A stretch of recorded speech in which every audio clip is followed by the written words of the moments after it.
All right, this video clip is going to focus just on systems theory. Going to go into a little more detail about it than I did in the 15-minute overview of family counseling. As I've talked about in some of the videos from last time and during our face-to-face first class session, learning to think like a family counselor or a family therapist, I use those two terms interchangeably, is a shift in your own thinking. You aren't thinking, you're no longer thinking like an individual therapist, but you're thinking like a family therapist. And something that all family therapists have in common is that they view flexibility as a key to optimal family functioning.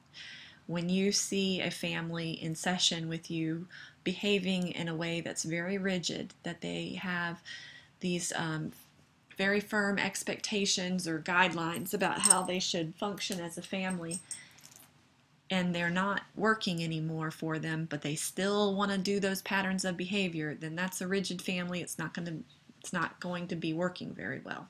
And so coaching them or coaxing them into being more flexible would be a good therapeutic goal. Family counselors really want to turn in their therapeutic eyes to be able to see the strengths within all families, and sometimes the biggest strength that a family is able to exhibit is that they got everybody to family counseling. And as a counselor with individuals or families, one of our overarching goals is to instill hope. Depression is a clinical disorder that sucks hope away from people who experience it. But anyone going through a tough time can be helped by someone else inspiring them to feel hopeful and to look to the future and to see opportunities for improvement in a situation that the family otherwise sees as being very bleak. And so sometimes you as the family counselor need to step back and offer that to the family and be able to let them know, it was a big deal that you were able to get everybody here to this session, and that's something to celebrate, and we're going to be happy about that, and we're going to see that as an accomplishment. You need to remember as a family counselor that you're not the judge or the jury, that each of the family members in a family counseling session are going to come in and they're going to present their viewpoint of how a problematic situation occurred. And it's not up to you to hear each of their opposing arguments and determine which one is the truth with a capital T. Instead, you're to see how they talk about events. You're to see how they react to when each other describe events. Because family members in therapy talk not about actual experiences, but about the reconstructed memories that resemble the original experience, but only in certain ways. So no one recalls something the same way that another person did. You also, as a family counselor, want to be thinking about thinking in circles. You want to think of the interconnectedness of all relationships. And you want to know that when a family comes to you and you're able to make a connection with one member of that family, but you're feeling like you're struggling to connect with other members of that family, know that a change in one person can change the entire family. Because in systems theory, changing one part of that system is going to result in changes to the rest of the system. So if you have a family of 6 members come to you and you're only able to really join with one, if that one family member changes in some meaningful way, then they'll go back to that family system and act differently. And so the rest of the family will have to respond by also changing how they react to that person who changed. So biologist Ludwig von Bertalanffy made an important contribution to systems theory in the 1940s with the concept of that a whole is greater than the sum of its parts. And that's important because it's kind of the same thing of the forest and not being able to see the forest for the trees. You want to not get so wrapped up in each of the individual perspectives that you lose sight of the family as a whole group. Norbert Wiener is an important mathematician who contributed something about related to cybernetics, and that was about how information is transmitted and then regulates feedback. So that's where I was referring to in the other video clip, that communication has two parts. There's what's directly being communicated, and then there's the meta communication. And then Gregory Bateson is also important because he says that you need to understand the parts of the system within the context of the entire system. And so if we applied that to the metaphor of the forest and the trees, it would be, if we went into a forest and looked at one tree, we would really be missing out on understanding that tree if we didn't take a look at its relationship to the entire forest. So some important assumptions of systems theory are that the parts of all the family are interrelated. Even a family member who is isolated, they are still exerting influence on the family. One part of the family cannot be understood in isolation from the rest of the family. Family functioning cannot be fully understood by simply understanding each of the parts. You have to look at the whole unit. A family structure and organization are important factors determining the behavior of family members. And transactional patterns of the family system are among the most important variables that shape the behavior of family members. And if you think about your own behavior and your own influence of your family, even if you decided to disregard what your family said, you're still reacting to the influence of that family. So feedback loops and circularity are important. The behaviors of a system are maintained through the reactions of other members. Interventions are planned toward breaking the feedback loop, and what that means is when family member A does something to family member B, then family member B responds back in a predictable way to family member A. And so if we can kind of break that cycle, that pattern of behavior, then the system will have to reorganize itself, and family members will have to relate to each other in new ways.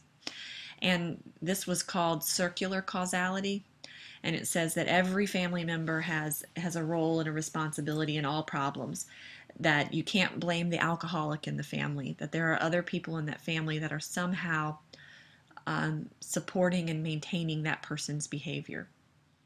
And that issue within systems theory has taken a lot of flack. It's been rightly so. It's been critiqued, especially when it comes to domestic violence, relationship violence situations, that you can't, not to blame the victim, not to re-victimize victims by saying that every member of that family does not hold equal power within that family, and therefore each family member cannot hold equal responsibility for each other's each other's behaviors.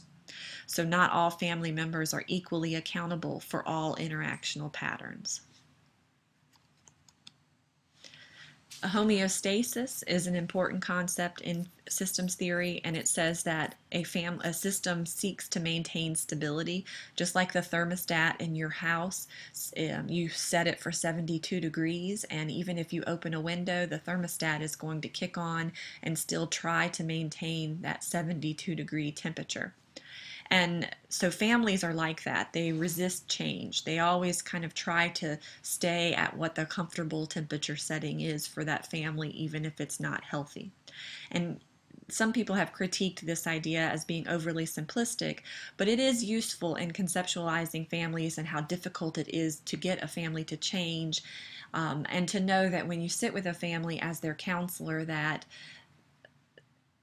even though they're saying that they want to change, their actions might be keeping them stuck. And so you can be empathic to that difficulty of change by understanding the concept of homeostasis.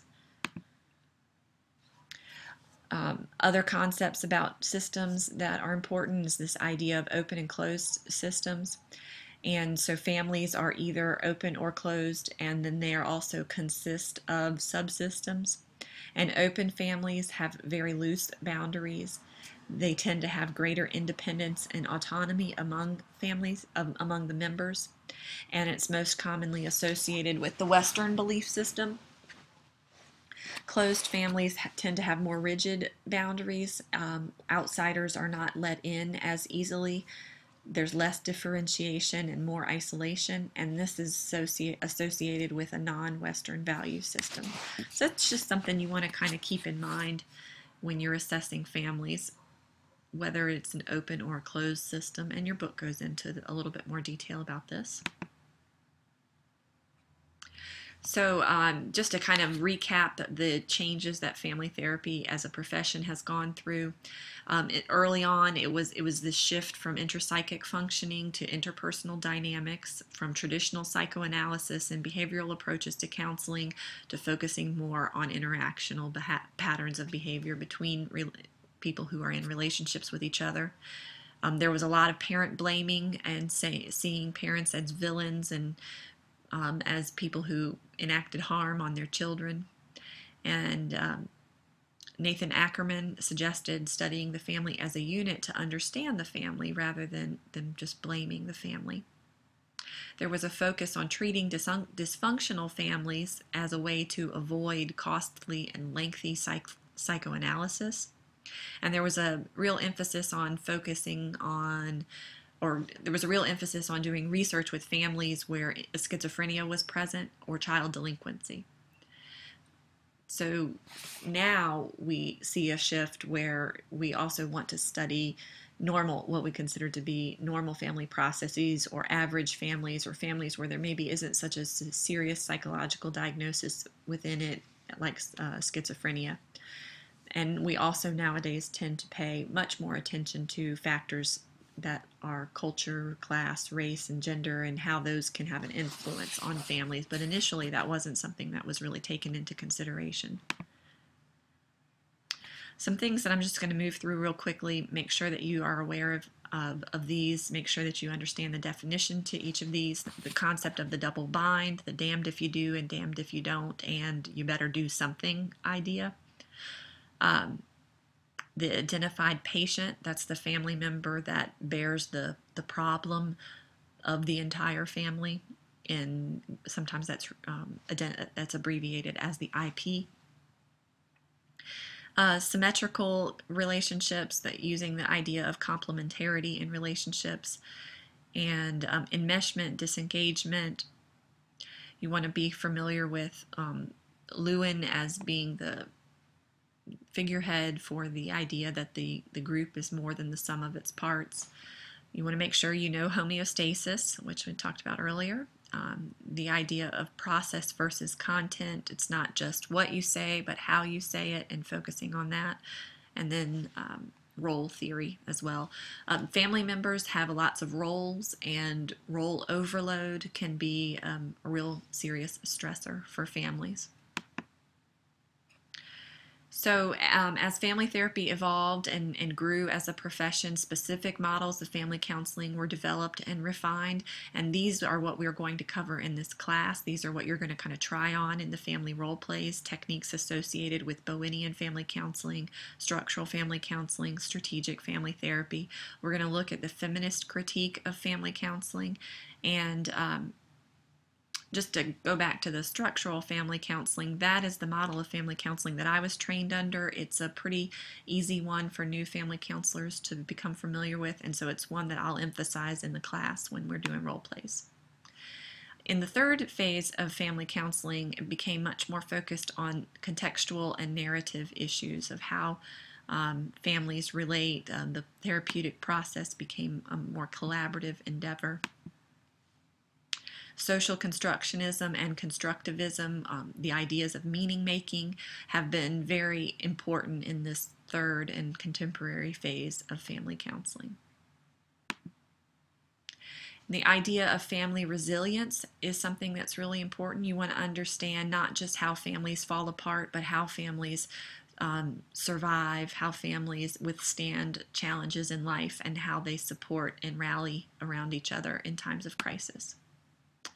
So To conclude for this slide, here are some techniques that you will want to try when you're assessing a family. I'm going to pause here and let you read over those.